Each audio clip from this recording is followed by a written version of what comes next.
나는 악인의 죽는 것을 기뻐하지 않는다라고 말씀을 하시고, 뭐 하나님이 선택 안 했으니까 악인들 죽는 거죠. 그렇지 않습니다. 사람은 다 자기의 죄 때문에 죽는 거기 때문에 자기 죄에 대해서, 자기의 죽음에 대해서는 책임을 져야 되는데, 우리의 구원받음에 대해서는 우리가 책임을 질 수가 없습니다. 왜냐하면 구원을 위해서 우리가 기여할 수 있는 것은 하나도 없기 때문에요. 그래서 이 예수를 정말 믿는 사람만이 할 수 있는 게 기도예요. 기도를 누구에게 하죠? 하늘에 계신 우리 아버지께, 누구의 이름으로? 죄인이 하나님께 나아갈 수 있는 그 담력을 얻게 되는 까닭은 하나님과 우리 사이의 유일한 중보자 되신 예수님의 이름으로, 성부께 성자의 이름으로 기도를 하면 응답이 누구를 통해서 옵니까? 성령 하나님을 통해서 우리에게 오죠.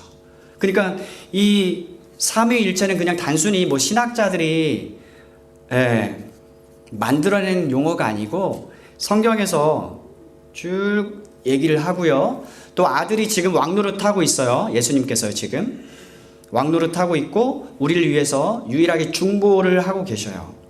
그리고 나라를 다, 이제 그 정말 마지막 때가 됐을 때 나라를 다 아버지께서 내게 주신 자를 하나도 잃지 않고 마지막에 다시 살리는 것이 아버지의 뜻이라고 했어요. 예수님은 그 일을 다 이루었다 하고 가셨어요. 그리고 그걸 다 아버지께 바치면 아버지 하나님께서 자기 백성들과 함께 영원히 거하시는 거예요. 예수 그리스도는 어떤 사람이냐, 그거 하나 남겨놓고 미리 결론을 먼저 말씀을 드리면, 여러분, 하나님 우리를 왜 만드셨습니까? 사랑하시기 때문에 만드셨어요. 그러니까 죄는 우리가 지었지만 누가 먼저 찾아오셨어요? 하나님이 먼저.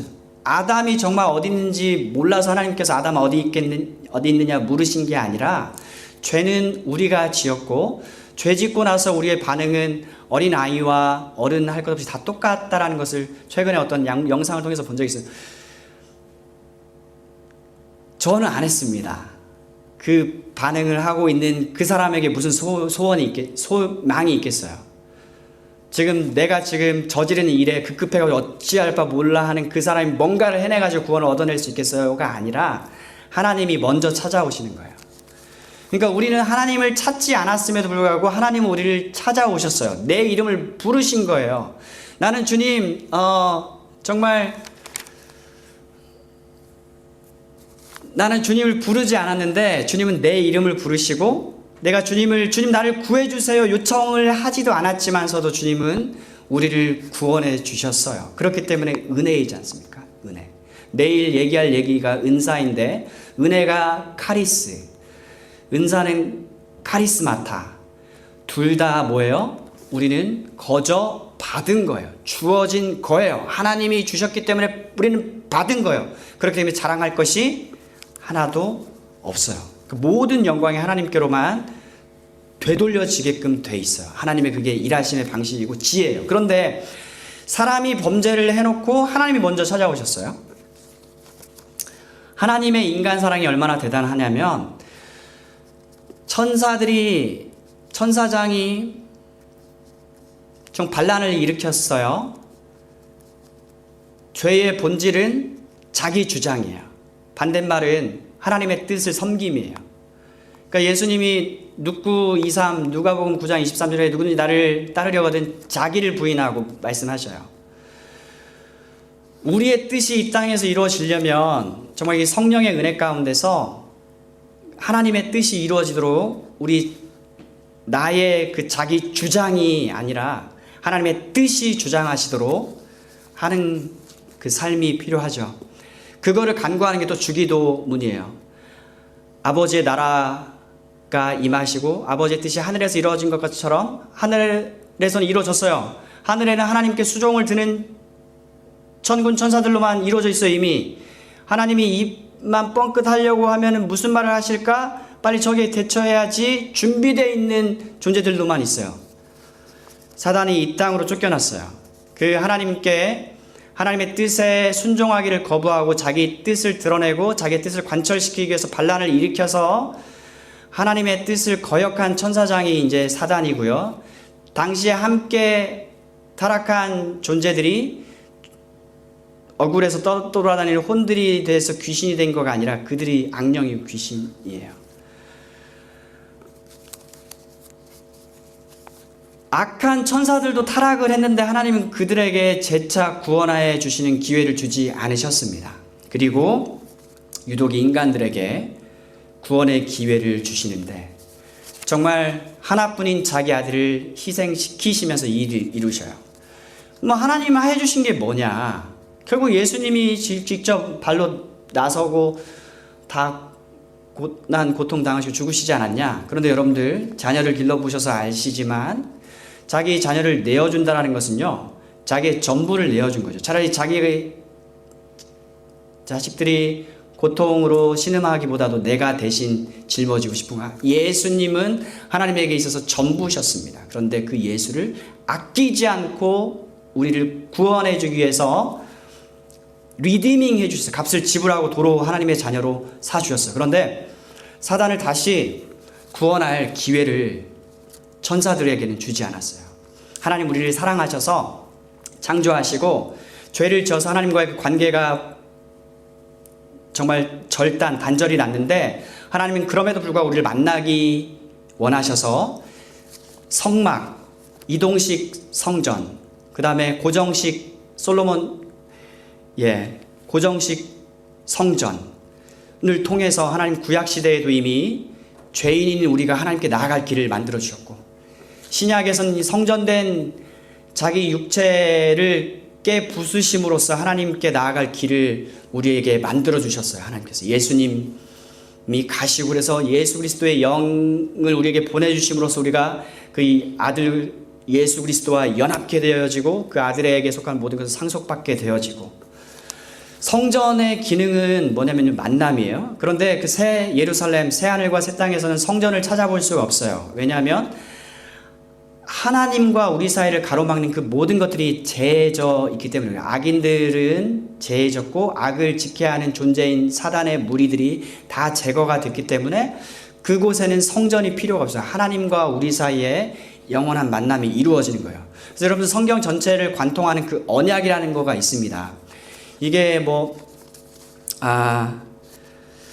나는 너희 하나님이 되고 너희는 내 백성이 되리라 라고 하는 그 언약 공식이 성경 전체를 관통을 하고 있고요. 요한계시록에 보시면 다시는 하나님의 장막이 사람 가운데 함께한다. 이게 진짜 마지막 스토리이고 그 전체 우리는 항상 큰 그림을 보아야 되는데 하나님께서 하실 일이에요. 그 상태로 영원히 가게 돼요.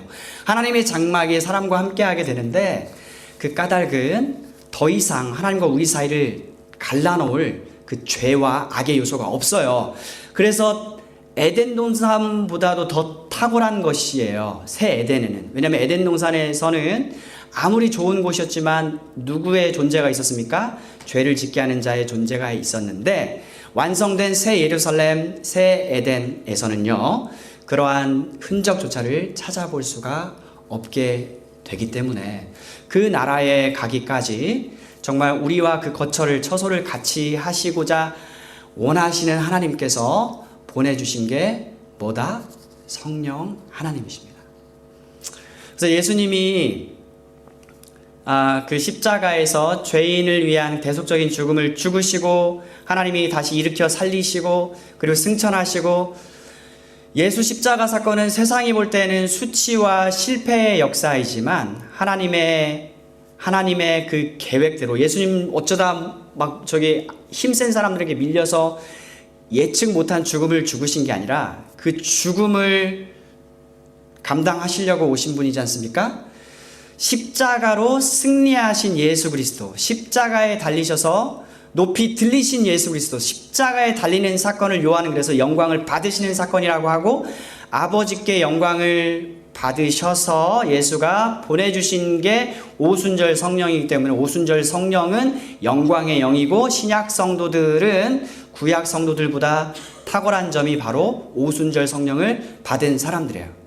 사실 구약 시대의 성도들은 다 귀한 거예요. 하지만 이게 갈수록 그 종말론 하면은 다른 말이 예명론인데 실체에 가면 갈수록 점점 더 이 계시가 열려서, 그러니까 그 실체가 드러나는 거기 때문에 점점 좋아지는데, 신약 성도들은 그런 의미에서 영광의 상태에 있는 사람들이고, 교리 광자 시간 통해서 제가 여기 이 교회 이제 오게 되려고 목사님 설교를 정말 열심히 들었어요.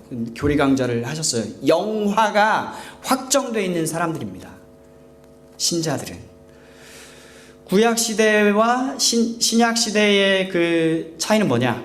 우리는 오순절 성령을 받은 사람들이고, 구약에서의 성령의 그 예수를, 하나님을 믿게 하시는 그 사역은 여전히 있었지만, 특수한 사람들에게 그 특수한 업무를 수행하게 하기 위해서 보내시는 게 성령의 역사였고, 그 일을 끝마치면 성령은 떠나셨어요. 하지만 오늘 말씀에 나와 있는 것처럼 그가 또 다른 보혜사를 너희에게 주사 영원토록 너희와 함께 있게 하리다.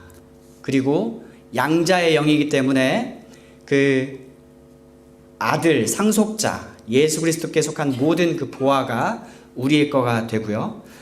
여러분들 예수 믿는 사람들은요, 혼자 있을 때 아버지, 이 대표 기도할 때 말고요, 주여, 주여가 나오고 아버지가 나오는 사람입니다. 그러니까 주여, 아버지 하는 사람이 크리스찬이니까 이제부터 많이 써야 되겠다 해서 나오는 거 말고, 살면서 혼자 있을 때, 내가 혼자 있을 때 아버지, 주여, 양자의 영을 받았기 때문에 그런 거예요. 그래서 네 번째 그리스도인의 특징은 뭐냐면요, 성령을 받은 사람이에요. 그리스도 신자이면서 성령을 안 받았다, 천만의 말씀입니다. 그렇지 않습니다.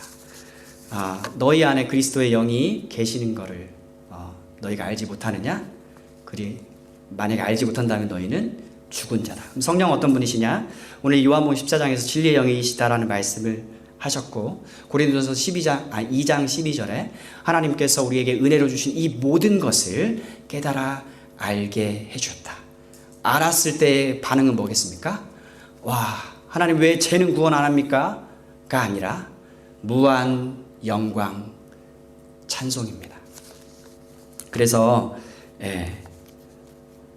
오늘은 이제 여기까지 말씀을 드리고요. 성령께서 오셔서 이 모든 사실을, 성경에 기록된 것을 깨닫게 해주셨고요. 또 성경의 저자가 성령이시기 때문에 이 중요한 원리예요. 여러분, 우리의 체험이 분명히 있습니다. 소중한 거예요. 소중한 거기 때문에 굳이 발설하지 말고 하나님과 나 사이의 경험으로 고이 간직하시면 되고요.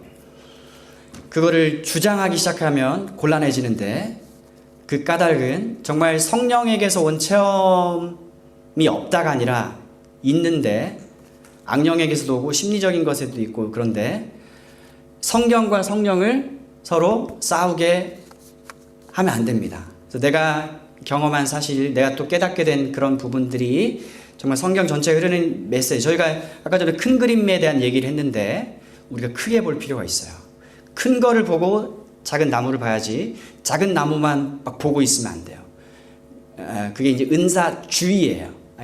그런 얘기 이제 내일 하겠지만, 성경과 성령을 싸우게 하면 안 돼요. 왜냐하면 성경의 저자가 성령이시고, 성경이 하나님의 말씀이고, 성령께서 기록하셨다라고 하는 이 사실을 그리스도인들은 아는 사람들입니다. 그래서 정리를 하면 그리스도인은 어떤 사람입니까?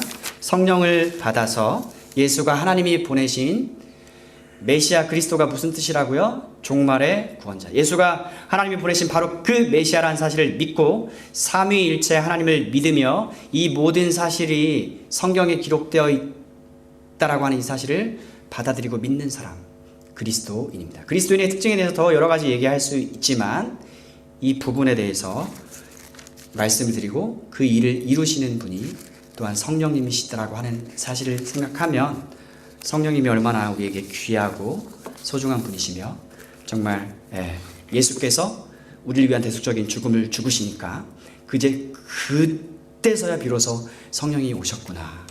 그래서 신약 성도로 살고 있는 우리는 이 영광의 영을 받아서 우리의 스테이터스가 글로리어스 스테이터스, 영광의 위상, 그리고 영화가 이미 확정돼 있다라는 거. 또 빌립보서 1장 6절 말씀, 너희 속에 착한 일을 시작하신 이가 그리스도 예수의 날까지 능히 이루시는 것을 확신하는 사람들이 되었다라는 거. 하나님이 시작하신 일이니까요. 이러한 사실들을 제가 받아들이는 이 시간이 되었으면 좋겠습니다.